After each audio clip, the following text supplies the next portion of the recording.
ನಾವಿವತ್ತು ನಮ್ಮ OPD common ಆಗಿ ನೋಡೋ ಸಿಂಪ್ಟಮ್ ಗ್ಯಾಸ್ ಅಥವಾ ಬ್ಲೋಟಿಂಗ್ ಬಗ್ಗೆ ಮಾತಾಡೋಣ. ಈ ಗ್ಯಾಸ್ ಅಥವಾ ಬ್ಲೋಟಿಂಗ್ ಅಂತ ಅಂದ್ರೆ ಏನು? ಹೊಟ್ಟೆ ತುಂಬಿಕೊಂಡಾಗೆ ಇರೋದು, ಹೊಟ್ಟೆ ಉಬ್ರ ಇರೋದು, ಅಥವಾ ಕೆಲವೊಬ್ರು ಬಲೂನ್ ತರ ಊದ್ಕೊಳ್ಳುತ್ತೆ ಡಾಕ್ಟ್ರೆ ಹೊಟ್ಟೆ ಅಂತ ಕೂಡ ಹೇಳ್ತಾರೆ. ನಮ್ಮ ಹೊಟ್ಟೆಯಲ್ಲಿ ಸುಮಾರು 200 ml ಗ್ಯಾಸ್ ಇರುತ್ತೆ. ಇದರಲ್ಲಿ hydrogen, oxygen, carbon dioxide, methane ಅನ್ನೋ ಗ್ಯಾಸಸ್ ಗಳಿರುತ್ತೆ. ಕೆಲವೊಬ್ರು ಗ್ಯಾಸ್ ಹೋದಾಗ ತುಂಬಾ ಸ್ಮೆಲ್ ಇರುತ್ತೆ ಡಾಕ್ಟ್ರೆ ಅಂತ ಹೇಳ್ತಾರೆ. ಇದಕ್ಕೆ ಹೈಡ್ರೋಜನ್ ಸಲ್ಫೈಡ್ ಅನ್ನೋ ಗ್ಯಾಸ್ ಮುಖ್ಯ ಕಾರಣ. ಈ ಬ್ಲೋಟಿಂಗ್ ಗೆ ಮುಖ್ಯ ಕಾರಣಗಳೇನು? ನಮ್ಮ ಈಟಿಂಗ್ ಹ್ಯಾಬಿಟ್ಸ್, ತುಂಬಾ ಫಾಸ್ಟ್ ಆಗಿ ಅಗಿಯದೆ ತಿನ್ನೋದು, ಕೆಲವು ಆಹಾರ ಪದಾರ್ಥಗಳು ಲೈಕ್ ಈರುಳ್ಳಿ, ಎಲೆಕೋಸು, ಬೀನ್ಸು, ಕಾಳುಗಳು ಅಥವಾ ಆರ್ಟಿಫಿಷಿಯಲ್ ಸ್ವೀಟ್ನರ್ಸ್ ಯೂಸ್ ಮಾಡೋದ್ರಿಂದ ಜಾಸ್ತಿ ಗ್ಯಾಸ್ ಉತ್ಪಾದನೆ ಆಗ್ಬೋದು. ಕೆಲವೊಬ್ಬರಿಗೆ IBS ಅಥವಾ ಕಾನ್ಸ್ಟಿಪೇಷನ್ ಇದ್ರೆ ಕೂಡ ಹೊಟ್ಟೆ ಉಬ್ಬರ ಅಥವಾ ಬ್ಲೋಟಿಂಗ್ ಜಾಸ್ತಿ ಅನಿಸುತ್ತೆ.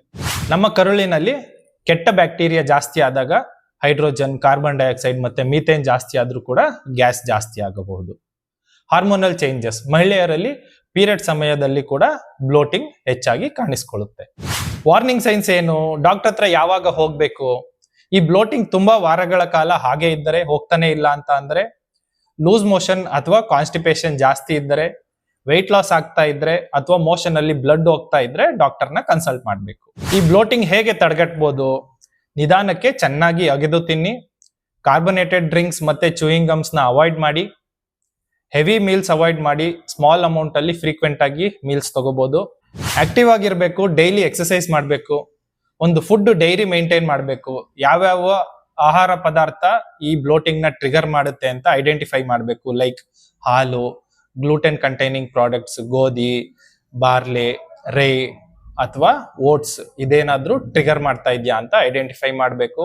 ಐಡೆಂಟಿಫೈ ಮಾಡಿ ಅದೇನಾದ್ರೂ ಜಾಸ್ತಿ ಆಗ್ತಾ ಇದ್ರೆ ಆ ಆಹಾರ ಪದಾರ್ಥಗಳನ್ನ ಕಡಿಮೆ ಮಾಡ್ಕೋಬೇಕು ಊಟದಲ್ಲಿ. ಡಯಟ್ ಮತ್ತೆ ಲೈಫ್ ಸ್ಟೈಲ್ ಚೇಂಜ್ ಮಾಡಿದ್ರು ಕೂಡ ಈ ಬ್ಲೋಟಿಂಗ್ ಹೋಗ್ತಾ ಇಲ್ಲ ಅಂತ ಅಂದ್ರೆ ನೀವು ಹತ್ತಿರದಲ್ಲಿರುವ ಗ್ಯಾಸ್ಟ್ರೋಎಂಟ್ರಾಲಜಿಸ್ಟ್ ಗೆ ತೋರಿಸ್ಕೋಬೇಕು.